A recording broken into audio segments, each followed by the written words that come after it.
Oh, I just got a notification. That's good. I don't see a picture on YouTube yet, but I don't either. Says you're live though. huh. Hello, internet. We're probably live on a different. Oh, here it comes.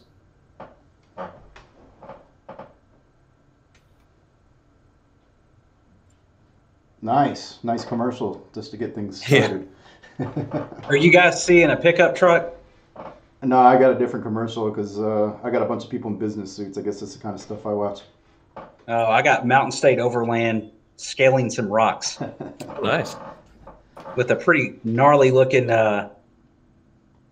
camper on it. Pretty neat.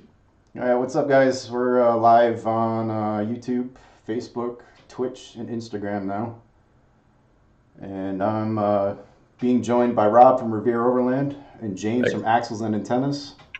Hey, Welcome, guys. And this is Overlanding Overlanders Who Overland, episode 4. We're going to talk about radios today, communications in general. If you want to chat with us, the easiest way to do it is either Instagram or YouTube, so we can actually see what you're saying. There's already a ton of comments on YouTube. So, Yeah, I'm looking. Apparently, there's some kind of sports game on tonight. oh yeah, baseball or something, right? Yeah, I don't know. I don't do the sports. All right, guys. So everybody that's in the YouTube chat, can you just let us know if you're hearing me and James and Rob okay? I just want to make sure the audio is good. And I already know everything's good on YouTube. I mean on Instagram. And Rob, you want to go ahead and talk so I can make sure that you're getting picked up? Yeah, let's take a look at me. There's quite a delay on this. Yeah, I think it's a good 5 seconds. So, Oh, I've got more than that. all right. Well, can everybody hear Rob? We'll only have to do this once, guys, and after that, we're going to know exactly what we're doing. No mistakes ever happen Yes. again after the first time. All right, cool. So everybody hears everybody, so that's good. I'm not really that familiar with the comms world. That's why I've got these two guys on. I know Rob was one of my first friends that I knew to get a ham license, and James is a bit of an expert on all sorts of different types of communications. So, Rob, why don't you kind of give everybody an idea who you are, in case they don't know? Yeah. So I'm Revere Overland. That's my YouTube channel. Met Brandon a couple of years ago when he was first getting started, and then his YouTube channel really took off, and mine's kind of been steady little growth. And then we've got James here with us, who I met a few weeks ago on a ride, and he really knows what he's talking about. hey guys, I'm James, the owner of axlesandantennas.com. I've been in CB and ham radio since the early 90s when I was a kid, so I've sort of made a life out of it for better or for worse. And so now I try to help out overlanders and off-roaders with mobile communication now. That's great.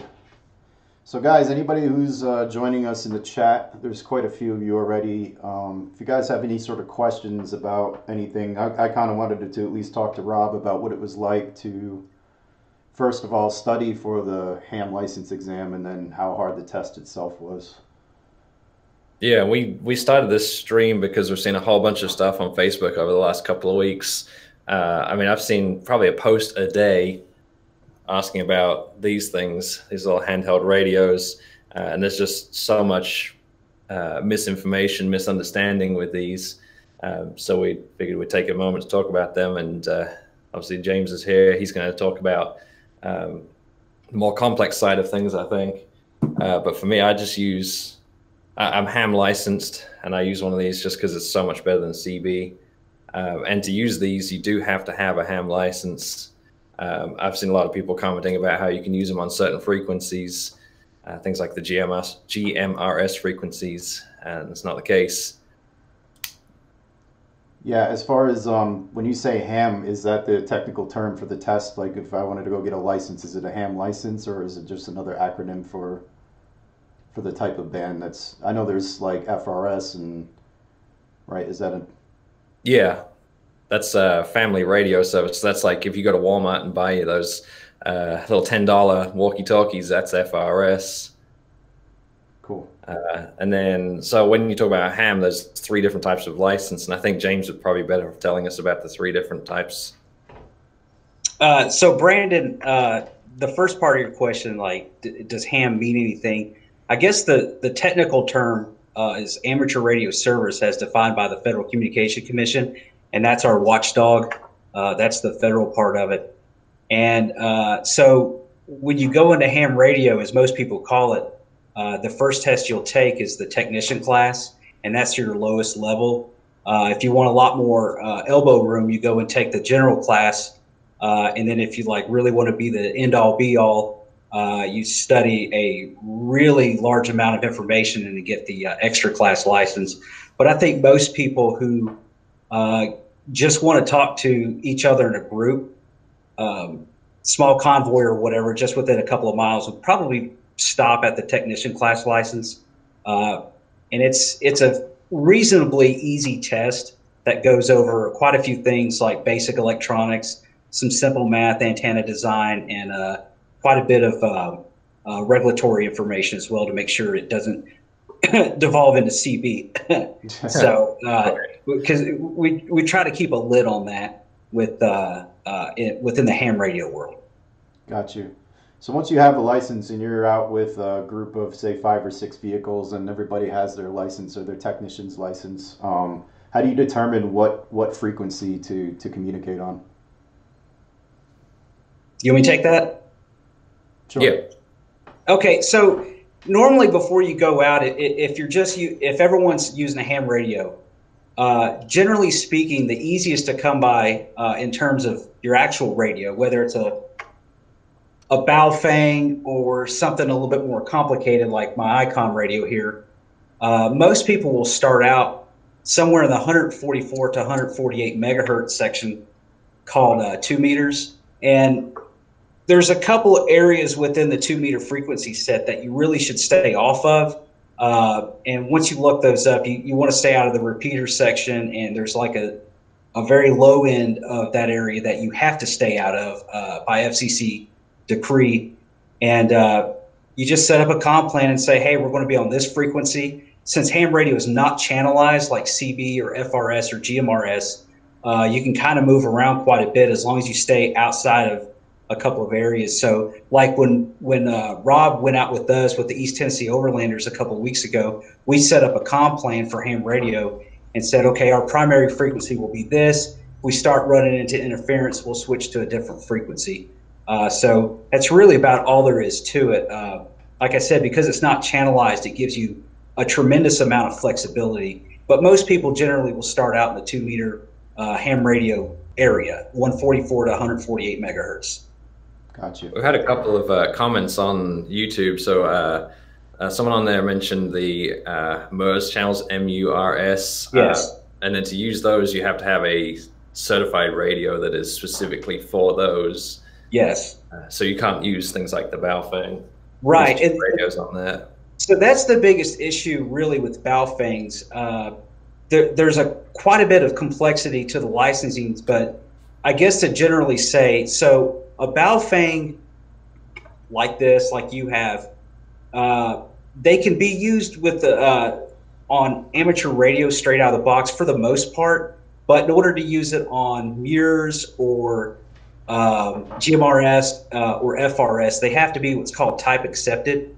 So if you look at the back of like this Baofeng radio, it says type 90 accepted, and so that means it's should be allowed to use on a business band. I believe type 90 would be MURS, but you know, we're talking about a sticker here on a very inexpensive radio, so due diligence plays a large part with that. That's great. Yeah. I just wanted to touch base with everybody that's on Instagram. Guys, if you want to see everybody that's talking besides me and you want to join the chat, just jump on YouTube at trailspinTV. We're going live there. We're also on Facebook at trailspinTV and Twitch if you're into that thing. So as far as, let's say you're on a trail ride, and I've heard that you're able to get the little walkie talkies you can buy at Walmart to communicate with ham radios on a certain frequency. Now that's still illegal, correct? Without everybody having a license? It's illegal, and as far as I know, any radio that you buy out of a big box store, whether Walmart or Target or whatever, since those are channelized. So FRS is co-located within the GMRS band. They share several frequencies, but they are definitely outside of the ham radio UHF band. And because of that, and since they're channelized, those radios cannot talk to a ham radio. We're not even talking about legality-wise. It physically cannot do that. However, if you modify a ham radio, and you really shouldn't do this either, you can talk to those from your ham radio to FRS, but generally speaking, no, you can't do that with an FRS radio. Although that's the issue with these things is these can physically talk to FRS and GMRS. They're just not supposed to be able to, and legally you're not supposed to either.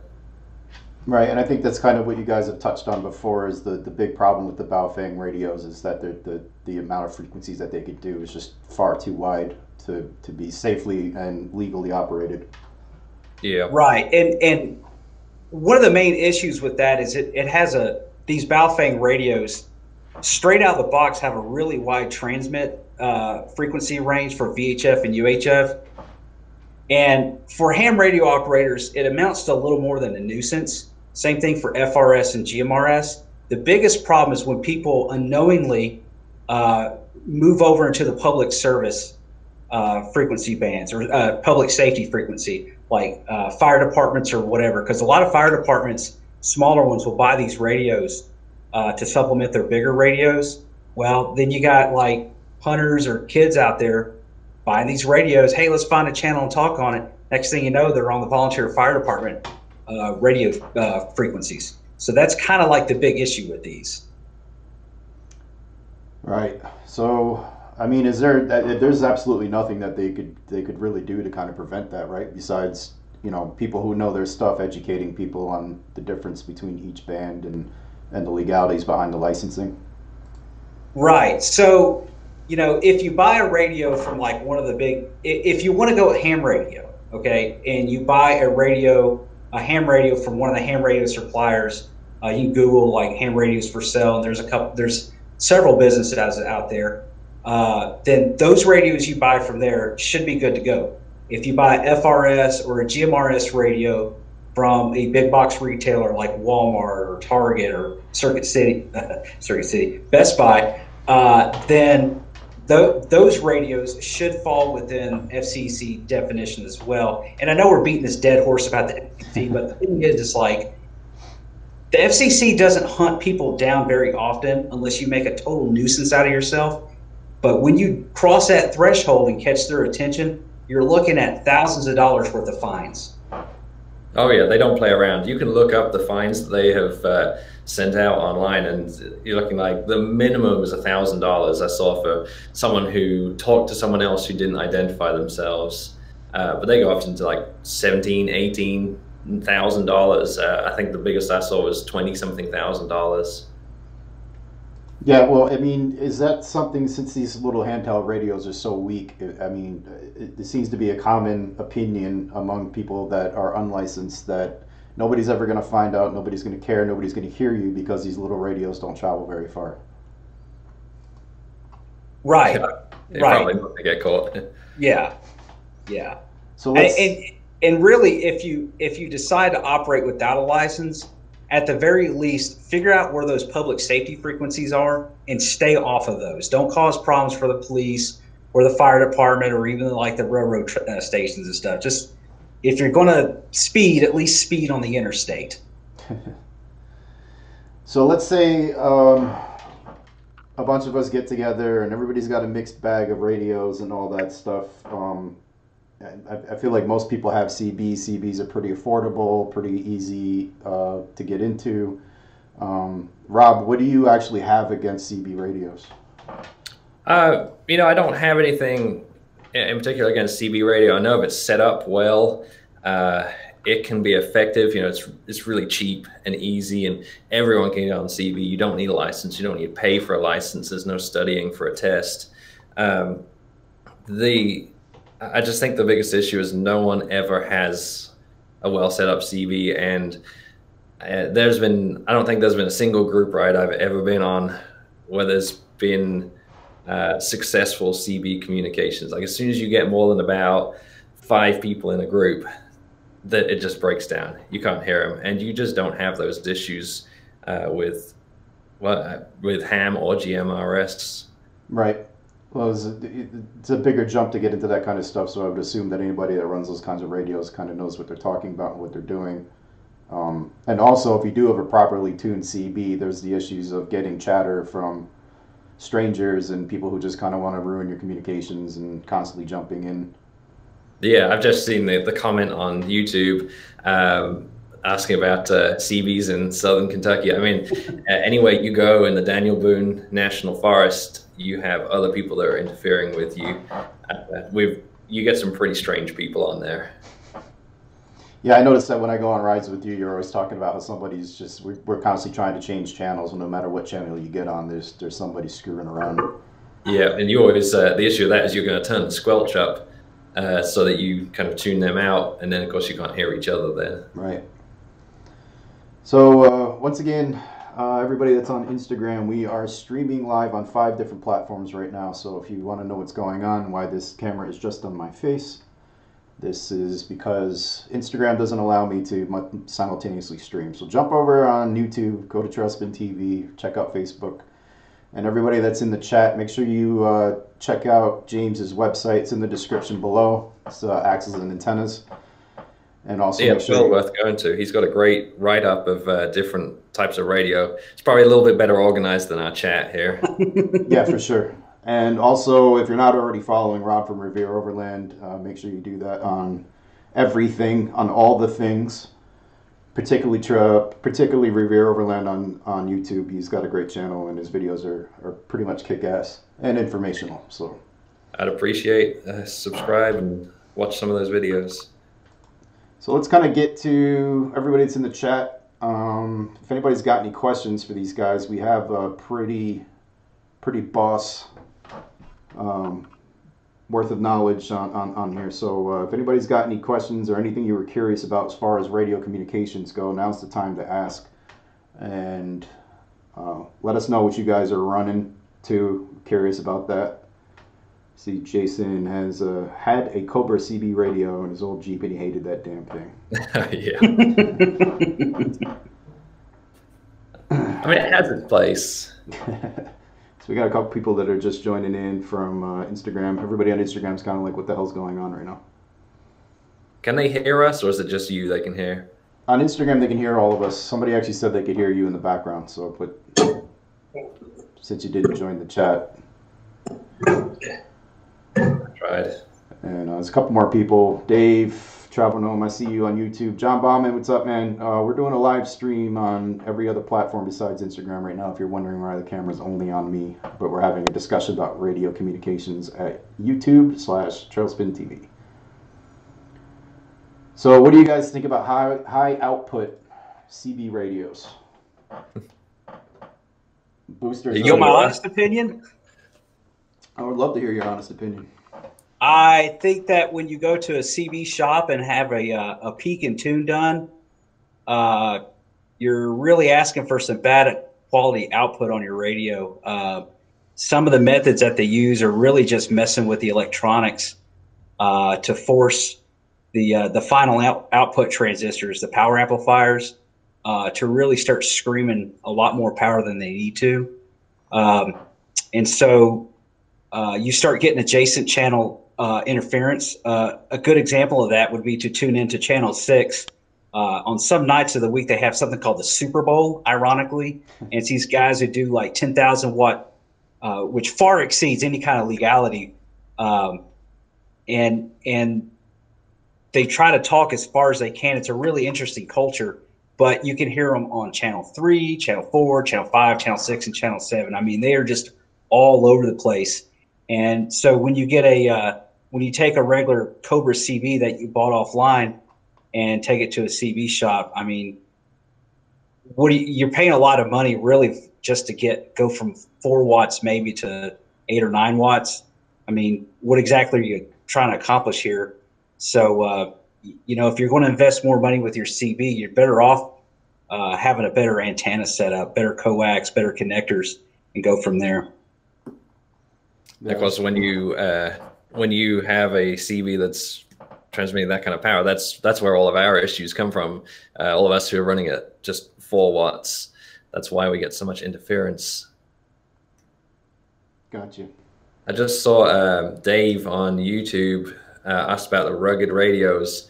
I am not a fan of rugged radios. I don't know if they have some kind of reputation. I'd never heard of them, but I'm not from this country, so that might be why. But everyone seems to talk about them, and they're basically this. It's the same thing, just rebranded and 3-4 times the price. And I see it says they don't inform people about licenses. I mean, it has the same license requirements as this. Yeah, you know, without calling out them explicitly, one of the issues is when you get one of these radios that you buy that are like, I guess they're branded as or called race radios, and so you don't get a frequency list for it. And from my understanding, when you can figure out what the frequencies are, it spans the MURS band, the FRS band, and the GMRS band. I mean, of course, you know, the FCC dead horse here, we're going to start beating it again. But I can tell you right now that that is absolutely 100% not authorized by the FCC. Gotcha. Well, that's pertinent information, stuff that we're talking about here. So thank you for that.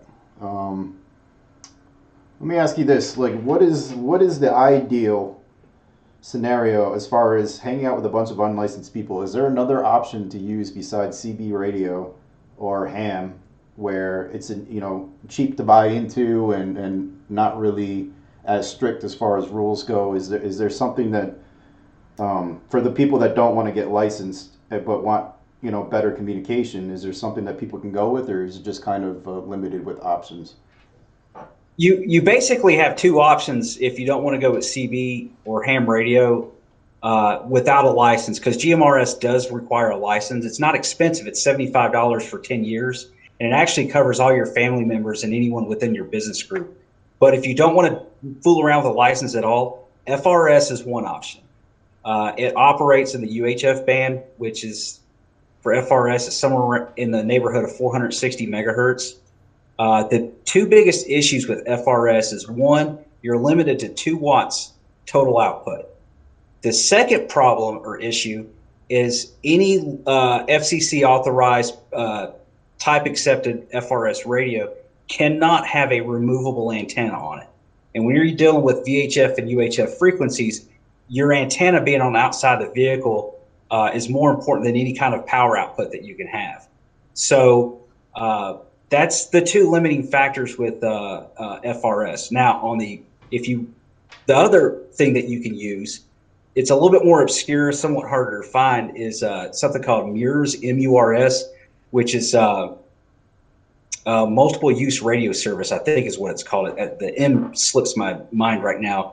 It operates just on the high side, outside of ham radio, the 2-meter band VHF, somewhere around 150, 155 megahertz. It operates on 5 channels, and with that, even though you're only allowed 2 watts as well total output power, you can have an external antenna attached to it, so you could put an antenna on the outside of your vehicle, which greatly increases your range. 2 watts of VHF should give you several miles of really clear coverage. The problem with MURS is good luck finding a type accepted radio. There's only like 1 or 2 out on the market, and they're just unfortunately difficult to find. So those are your 2 options for unlicensed use without reverting to CB. Got you.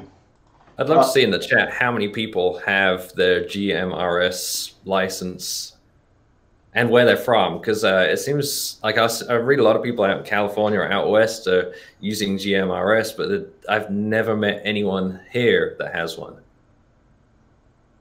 Yeah, as far as getting your ham license, Rob, did you find the process of studying to be difficult? Did you find the test to be difficult? Is there any particular resources that you use to kind of leading up to that to get yourself up to speed? For ham, it didn't take a whole lot. No, there was an app, and I can't remember the name of it. I might still have it. There was an app I downloaded that just has it's just constant quizzing. I looked up, before I got started, I looked up some basic rules. No, I don't have it anymore. I deleted it. How long did the test take, and what would you, I mean, on a scale of 1 to 10, how difficult did you find it to be? Well, so first of all, with the studying, there was the app that I used, and I just went through all the questions. They have every single question published online. I just if I didn't know something, immediately I'd look it up, figure it out, and then I'd just keep testing myself until I could pass the test every time on the app. And I probably did that for like 20 minutes a night for a week, and then took the test. The test, I mean, it took them longer to grade the test than it took for me to take the test, and that's saying something, because they've got a little like a little template, and they can look through and see if you bubbled the right thing. I've probably about 10 minutes to take the test. $15, 10 minutes. It really isn't difficult. So the test is only $15. It's not, I mean, and then the license is another charge on top of that? No, it's just $15 and you're done. And it's good for 10 years. So everybody making a big deal about getting a ham license and saying it's too complicated is just being a bunch of babies. Right. No, it's very easy, and it's made so much easier by all of the questions being online. All right, so everybody listening that hasn't gotten their ham and they don't understand why, and they have to get a license and all this stuff, you've heard it first from Rob, and he's not very smart. He was able to pass the test quite easily. I'm just kidding. I love you, Rob. Thanks. So Schwell says that he thinks the test is about 35 questions as of April 2018. So, yeah, I think that's right. And then you have to get 27 out of 35, I think. That's not bad. That sounds easier than the drone exam. The drone exam was like 70 questions, and you needed a 70%, but they were pretty hard questions. Oh yeah, they're a lot more difficult than the ham ones.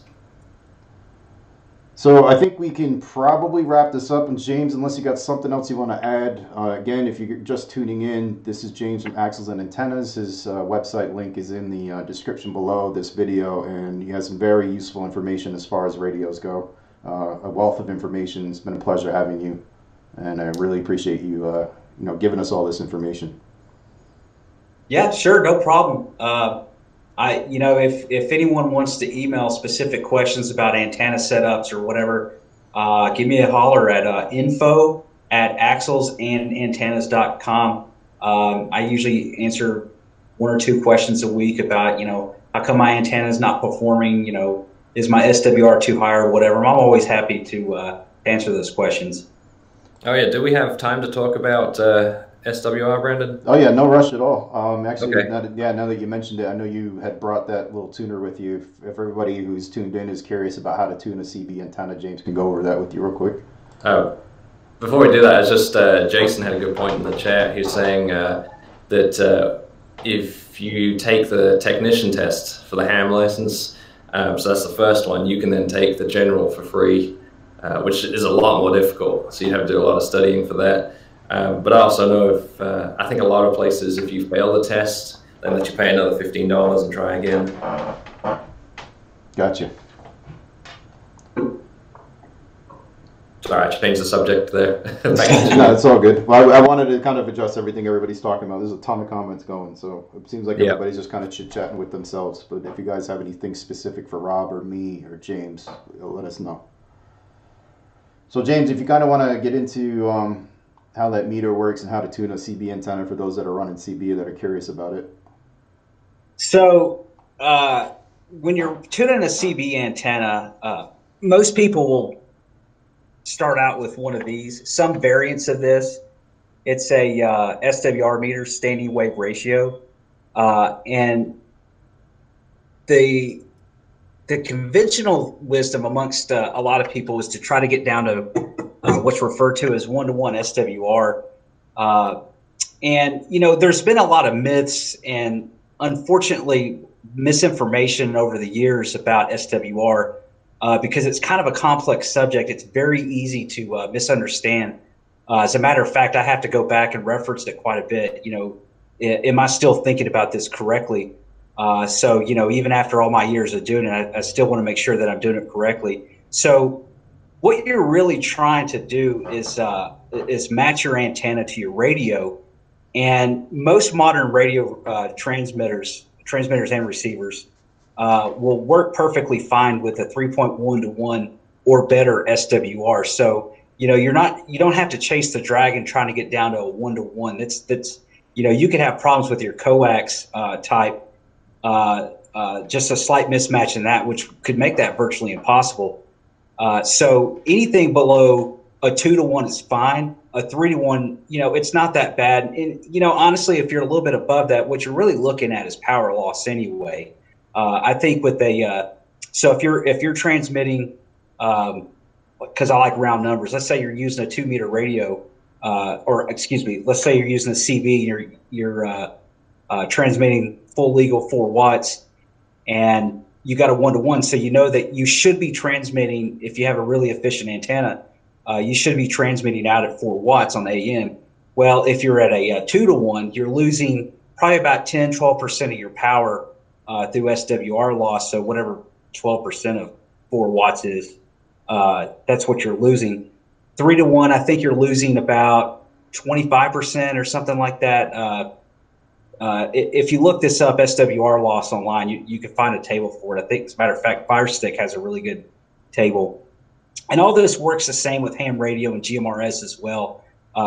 One type of radio service, it's all RF, radio frequency. So it's just you're moving frequencies around. But that's really the thing that you're looking at. So a lot of CBers will talk about something called blown finals. If you have a mismatched antenna, that's actually really hard to achieve to destroy your radio by using a mismatched antenna. If you're running 3 to 1 to 1 SWR, you're not going to blow your finals up. As a matter of fact, I doubt you could do it with 7 to 1. About the only way to ruin your radio would be to physically remove the antenna and just transmit into your coax with nothing on the other end of it. Then your radio is going to have a really hard time with the circuitry at that point. And then at that point, you could run into the blown finals issue.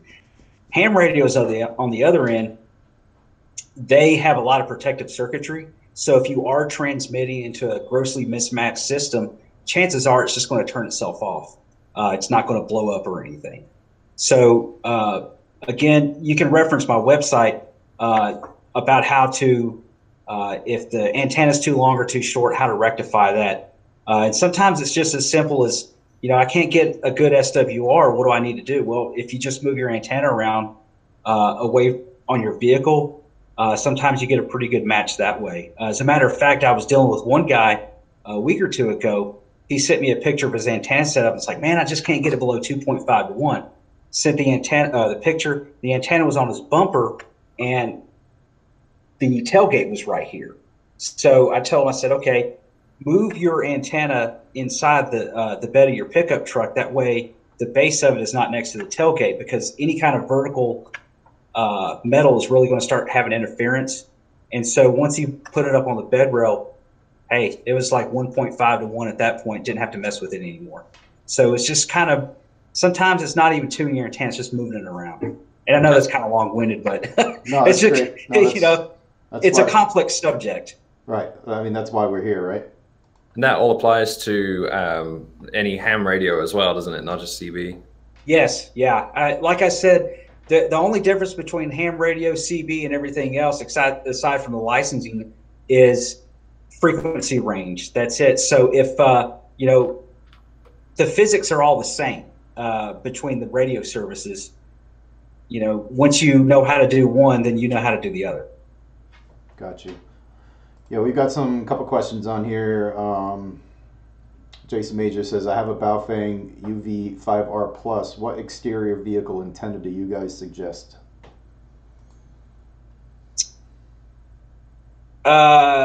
So it depends. Do you want to operate on VHF, UHF, or both? So if you want to operate on VHF within the 2-meter ham radio band, any kind of 2-meter, what they refer to as a quarter wave antenna, should be perfectly fine. Same thing for UHF. You want to stay in the 440 megahertz area.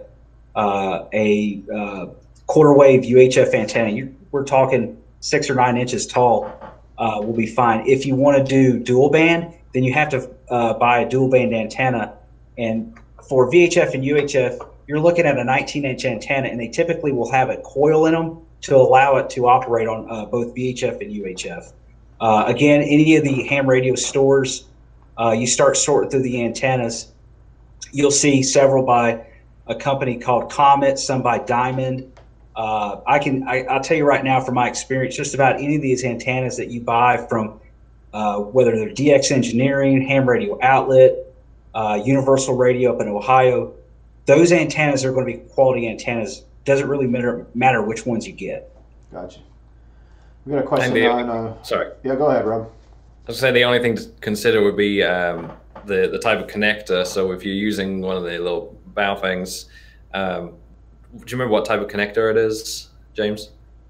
I can do you one better. Hang on a second. Okay. Yeah, we got a question on Instagram. Buddy Mike wants to know if he should get an in-car communications or handheld. Which one's better? I know, Rob, you have some thoughts on that, because I know that you keep a handheld ham just so you can talk to people while you're outside the vehicle, right?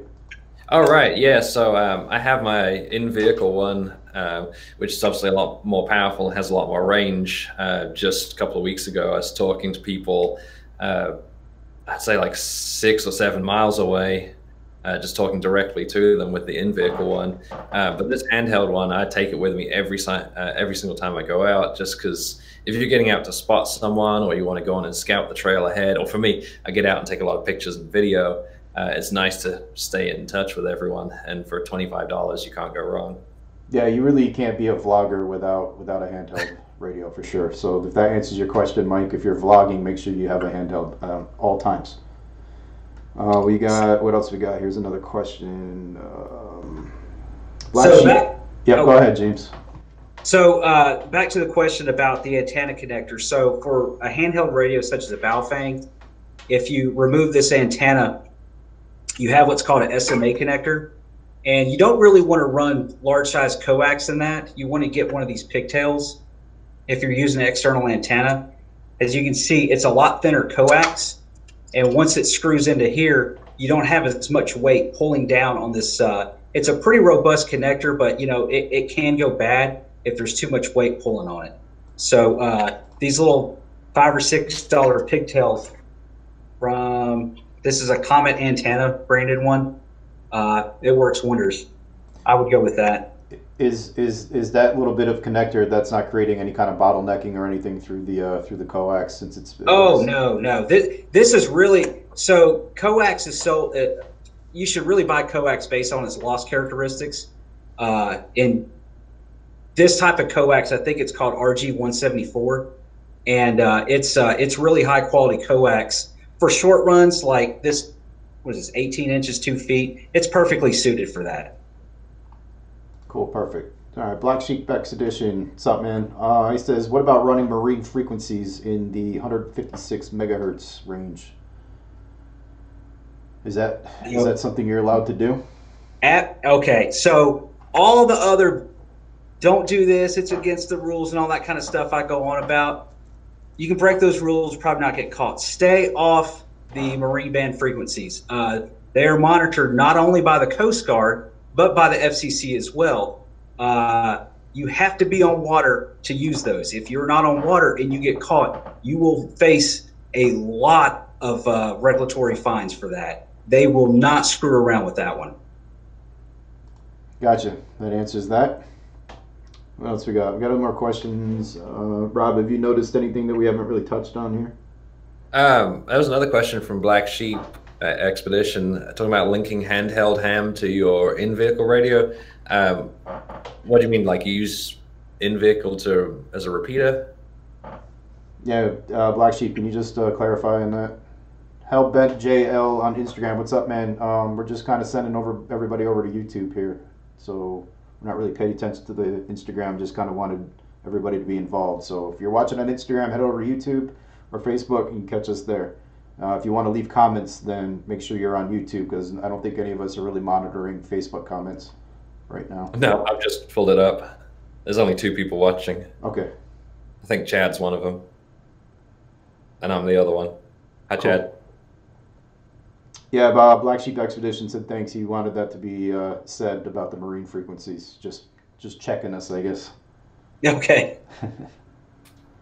Yeah, for linking your radio, you have to have, okay, so Black Sheep Expedition, to answer that question, it's kind of complicated because it really depends on what mobile radio you have. So like with one of these ICOM ID 5100s, it's sort of a high-end radio. They're, you know, quite a bit more expensive. I think this is between $400 $450, which is a lot more than a lot of guys want to spend on it. But I've been doing this sort of a side hobby of mine for a while, so I can sort of justify the expense.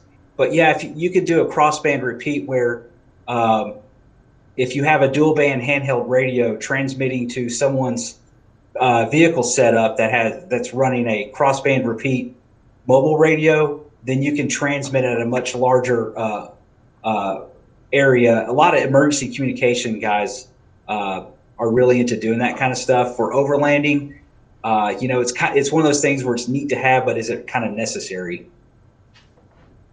Right, gotcha. Yeah, everybody's jumping on. Everybody just started mentioning crossband repeaters right before you started talking about it. So okay, it's kind of cool. So James and I had a conversation last week when we were just testing out the whole setup that Brandon's got going here, and we're talking about GMRS versus ham radio, and I kind of wish that GMRS was more popular. I don't think anyone mentioned that they were licensed on there. I do wish it was more popular just because I think it'd be easier to get people on board. You know, you just buy the license and that's it. You're covered, your family's covered, and you can get some pretty powerful GMRS radios. But James was going over some of the advantages to ham radio and just blew my mind what options you have. And even just things like the repeaters. I know you can use repeaters on GMRS, but I was looking them up when we had that conversation. There was like 18 repeaters in Colorado for GMRS. And then I looked up the ham radio ones and it was like 380 something. Wow. James, do you have anything else, you know, any other advantages to ham? How else do you use ham where you wouldn't be able to use GMRS? So a couple of neat things with amateur radio that a lot of people just simply aren't aware of and that the other services don't allow for. So even though GMRS does have a repeater network, and it's not nearly as robust as ham radio. So now with ham radio, like with one of these little Baofengs or a mobile unit like my ICOM here, if you find a repeater that has what's referred to as auto patch, let's say you're out in the woods, you're doing some pretty gnarly looking overlanding stuff, and you just like, whoops, I just drowned my vehicle. I can't get cell service. How do I get out of this mess?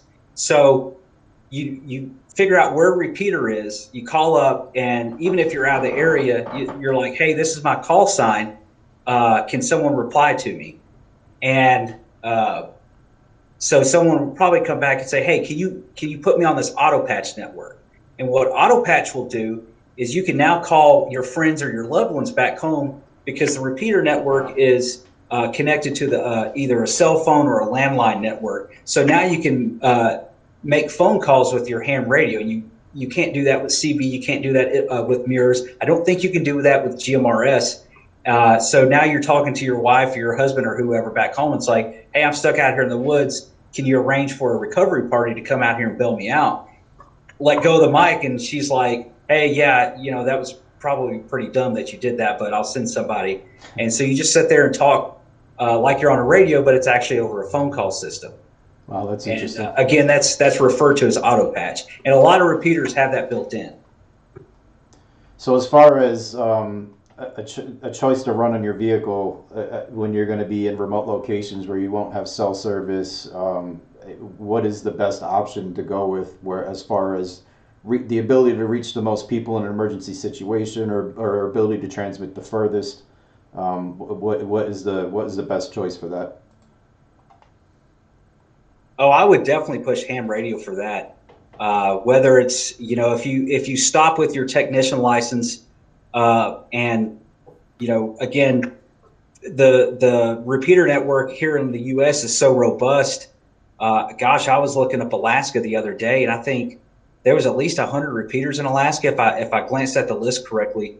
You know, so if you're operating the most basic 2-meter mobile radio for like $135 with a $50 antenna, you're putting out 60, 70 watts. Get a little bit of elevation on you, and you're looking at, you know, a pretty significant distance. And within the United States, there's either 700 or 750,000 licensed amateur radio operators. You're going to run into a ham radio operator to help you out if there's a problem.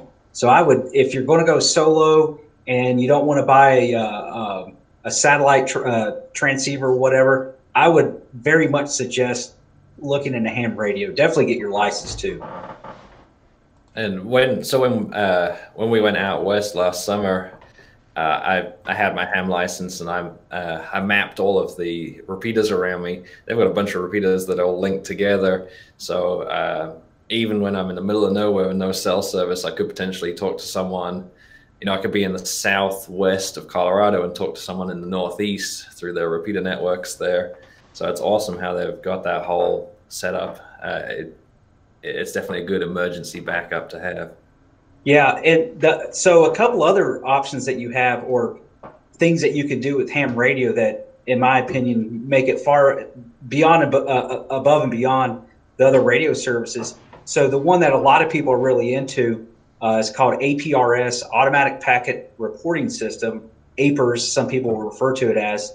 And basically what that is, how most people use it, so it'll have a radio and it will either have a built-in GPS or one that they've connected to it, and it will be broadcasting to a repeater network for this type of thing. It's called a digipeater, or be doing simplex. So it's broadcasting your position. Well, if it gets picked up on a certain frequency, someone back home can actually monitor you as you're driving across the country or wherever, as long as you're making it into this repeater system. You can pull up this map. I think it's called aprs.fi, and it will show your position and any kind of, like a short text message like, I'm still doing good or whatever, as you're driving along. I do that with my wife when I'm out and about, and she really likes to monitor my position that way. So, you know, because I might be hard to get a hold of.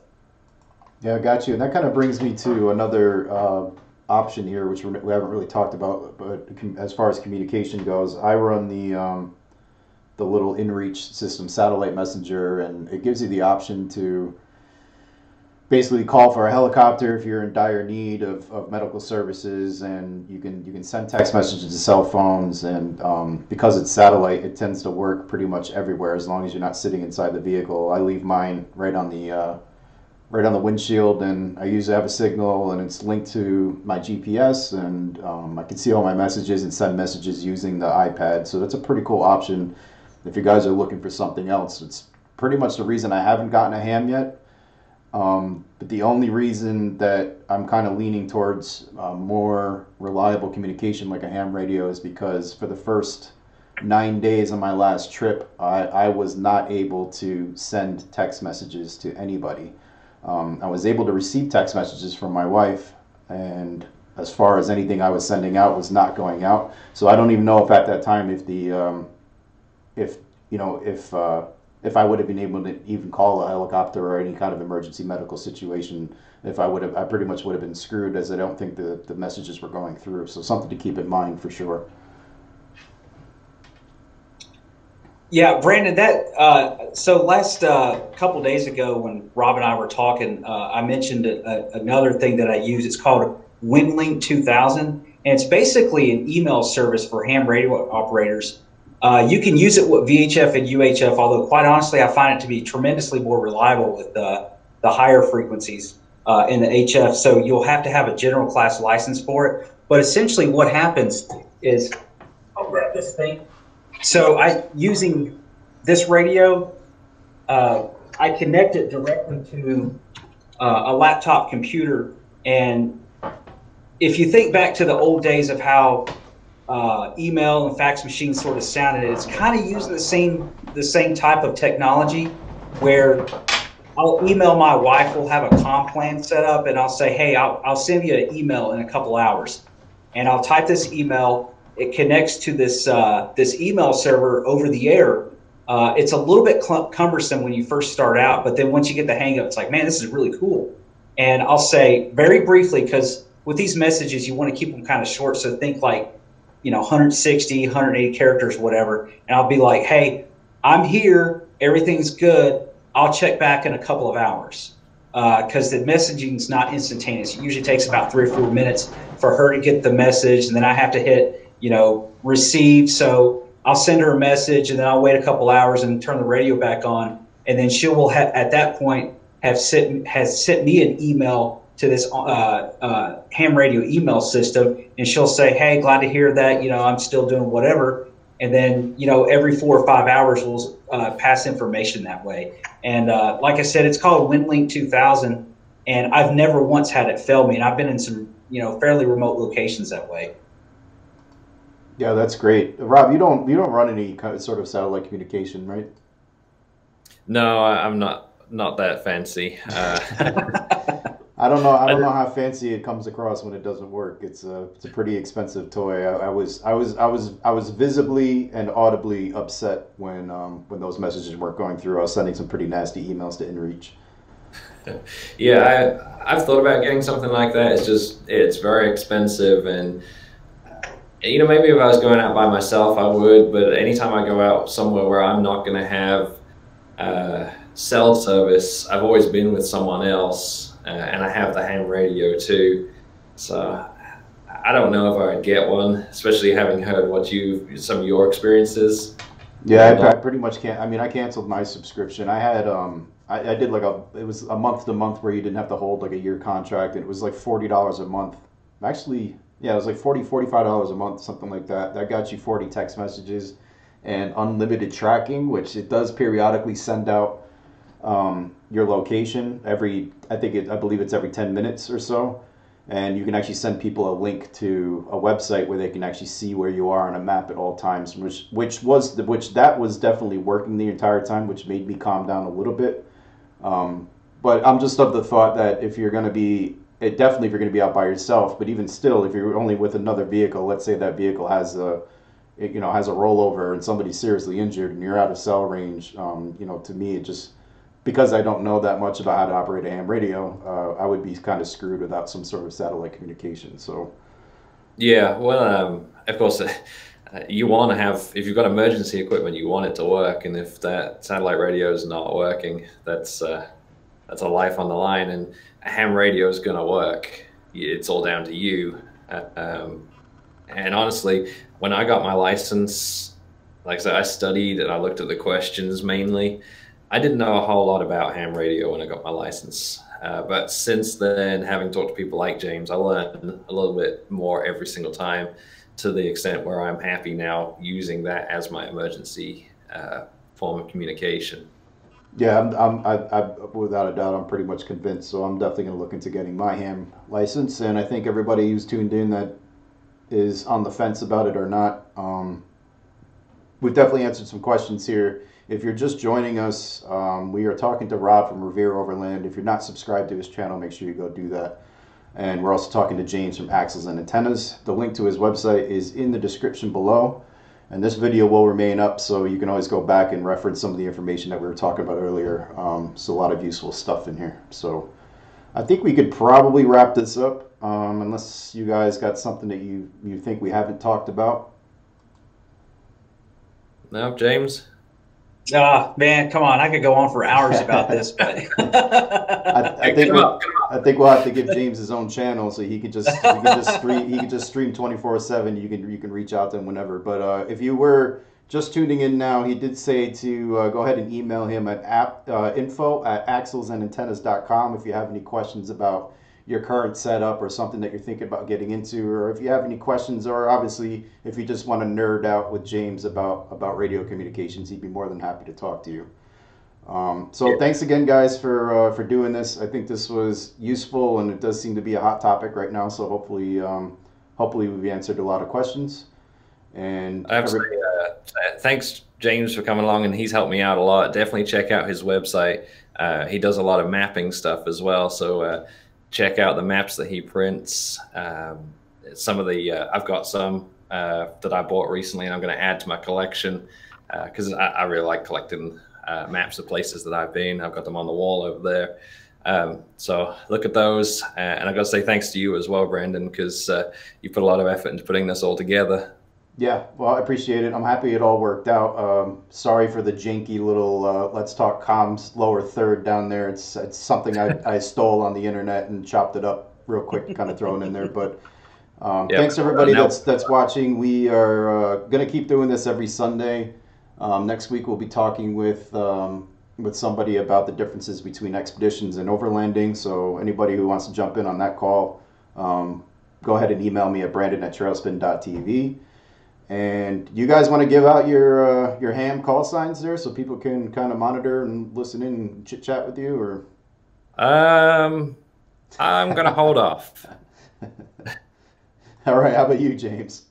Yeah, mine is November 4, Echo Golf Alpha N4 EGA. And for my Marine buddies out there, you know what that is. There's 28 people watching. Let's have you all give Brandon's video a like.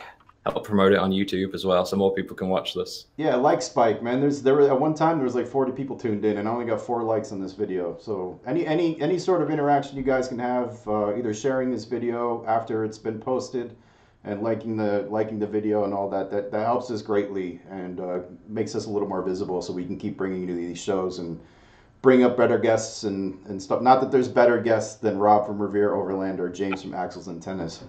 But we're going to try to step this up a little bit, get the topics a little more interesting, a little less nerdy, maybe. I don't know.